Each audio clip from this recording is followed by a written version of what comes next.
में आया हुआ है, इसमें क्या है, एक LCR सर्किट है। LCR सर्किट मतलब जिसमें इंडक्टर, कैपेसिटर और रेजिस्टेंस तीनों लगा होता है सीरीज।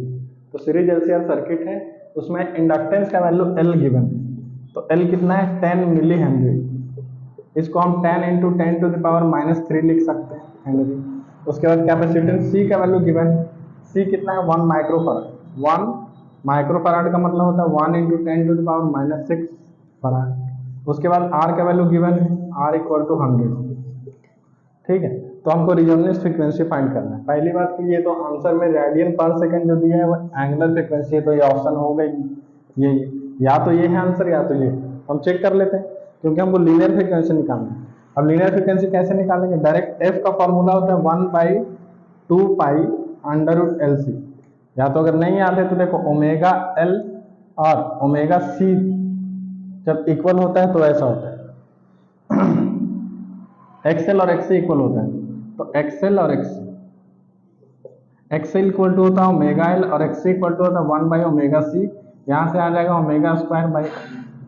लेकिन डायरेक्ट फार्मूला याद रखने से ज़्यादा अच्छा है कि फार्मूला याद रखना।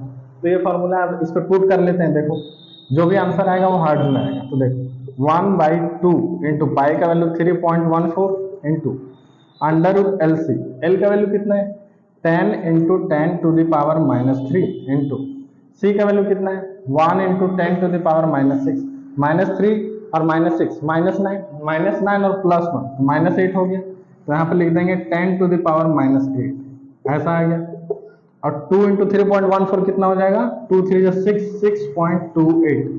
अब ये जब बाहर आएगा तो 1/6.28 इंटू ये क्या हो जाएगा, 10⁻⁻4। ठीक है, अब इसको जब हम ऊपर लेके जाएंगे तो 10,000 बन जाएगा, डिवाइडेड बाई 6.28।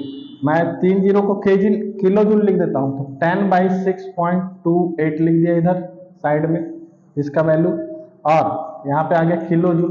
तो 10/6.28 लगभग 1.59 आएगा। अब इसको देखो 6 1 6, 1.6 किलो हर्ट्ज आएगा ये सॉल्व करने के बाद। तो 1.6 किलो हर्ट्ज कौन सा है, ये तो 15.9 किलो हर्ट्ज है। तो आंसर हो गई 1.59 मतलब 1.6 किलो हर्ट्ज। तो ये है इसका सही आंसर। Thank you.